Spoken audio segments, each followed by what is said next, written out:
We would like to introduce you to Big Wow, a niche consulting B2B marketplace that assists tech companies source for the best contract manufacturing service in Southeast Asia, particularly Malaysia and Singapore.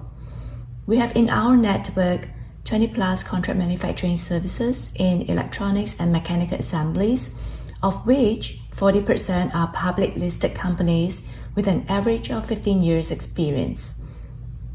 Our contract manufacturing network includes semiconductor packaging, consumer electronics, medical device, oil and gas, automotive and energy. We support projects from prototyping, high volume manufacturing to high mix low volume manufacturing. Most have experience working with startup companies to the Fortune Global 500 companies. We understand that navigating offshore service providers can be challenging. Big Wow is here to help bridge the gap. Both Malaysia and Singapore have a strong semiconductor and electromechanical ecosystem that dates back to the 70s. Malaysia in particular has over 5,000 companies from more than 50 countries with a large percentage of multinational corporations and Fortune 500 companies located here. This experience has given Malaysia the platform to excel in hardware contract manufacturing. We see a strong trend with tech companies choosing Southeast Asia, particularly Malaysia, for design and contract manufacturing. Why? Malaysia fares well in terms of electronics manufacturing talent, has good IP protection, a lower labor cost, and promising economic growth. To read this article, please visit Big Wow's website. For the next session, we have with us Dr. Koh Subeng, a Design for Six Sigma Black Belt expert with a combined 17 years of product development and manufacturing experience. He is here to share with us on, quote, what to consider for new hardware product introduction, or NPI in short, unquote. Hello, my name is Subeng. Today, I'm going to share with you on what are things to consider and look for in order to have a flawless new hardware introduction, or NPI in short. After spending months working on your prototypes, you are now satisfied with what you have and you're ready to bring it to the next step. While the journey traveled so far is okay, right, for you to use the rapid prototyping techniques, for prototype development, the journey going forward, we have to look through from the lens of manufacturing, because at the end of the day, you probably by now you have a projected volume in mind. If you forecasted to have 1 million units per year type of volume, the current techniques that you have to use the 3D printed parts and all those is actually too costly and not able to sustain that kind of scaling. Hence, the manufacturing comes in place. In a very brief nutshell, NPI can consist of 3 distinct phases. The last phase is mass production. That's where you are trying to hit the scaling of the 1 million units per year. Here, proto build. You build the same prototype that you have, but this time you approach it from the manufacturing angle.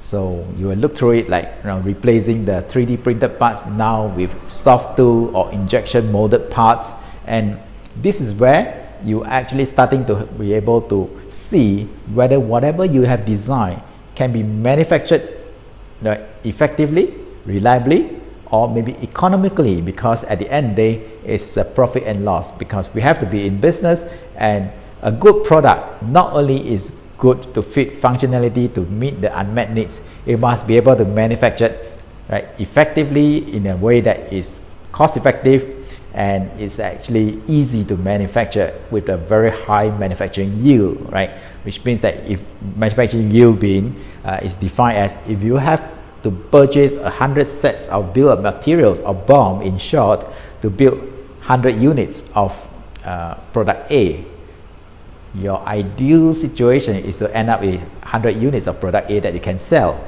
But much too often, if your manufacturing yield is poor, you have 100 units of bill of materials, 100 sets of bill of materials in to build product A, but you only end up with 80 units that you can sell, right? So which means that there's actually a lot of inefficiencies, and sometimes this inefficiency can be caused by the manufacturing process itself, and most of the time it's design, because sometimes your design is very difficult to assemble, and that's where the design for manufacturing ability will comes in. Try to do that to ensure that your design is able to be easily manufactured, easily fabricated and tested out, and also have all the fit function and quality that you desire. So in a nutshell, I think you build this proto build, try it out and make some minor changes.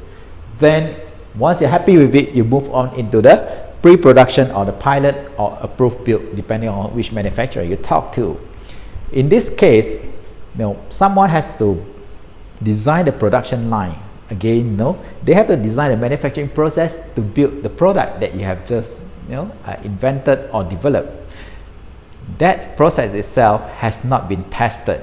So in this phase of pre-production, they actually try out the manufacturing production line, test drive the whole thing, right, to make sure that the process works, and then the cycle time is actually as what it desired, because everything of this will translate to cost, and therefore what are the materials to use, project lead time, all the ordering lead time of the parts, and is there any unique parts, or all of them are common parts, and so on. There's a lot of activities, hive of activities around this area, but in a very simple fashion, you just run maybe a volume of maybe 300 units to 800 units. Typically people will run volume like this to test out the production line. And because it's coming from the production line, some of these will be used for samples for the quality assurance lab. An example, I'm sure that you will have to go through this if it's a hardware product, and a typical question that I probably ask you is like, how many months of warranty do you want to give to your product?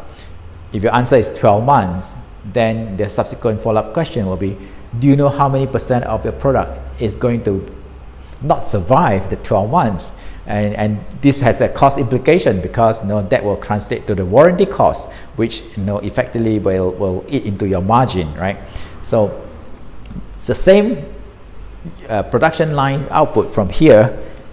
The units will be taken as random and then put it into the chamber to do accelerated live testing to ensure that all those bathtub curves are met. And effectively, if you have the black belts in your team, they will be able to predict what kind of warranty, what kind of failure rate for this particular product.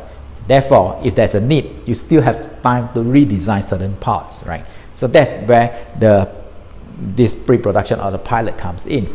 Test out the production line as well as testing out your product quality, reliability, and as well as other minor things, right, that goes along with it. Once you're happy and satisfied, the next is actually into the mass production. That's about the simple, very high level 20,000 feet view of the NPI process.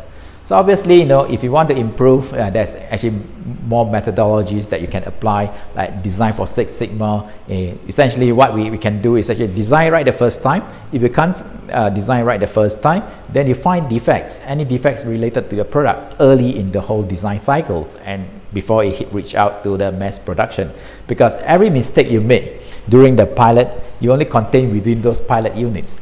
But imagine if this one mistake, an example, if your microphone is not working properly on your smartphone, and this becomes a quality issues that customer will complain. And just imagine if you have 1 million units out there per year, right, that volume, you actually duplicated the same microphone issue 1 million times, and the warranty and cost and the way to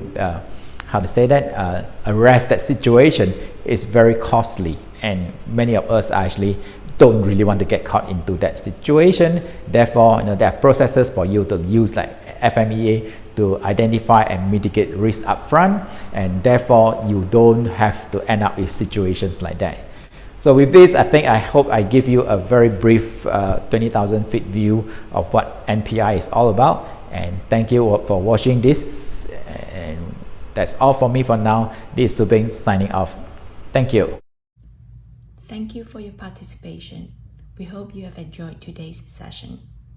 For more information or to get a free quote, please write us at info@bigwow.com.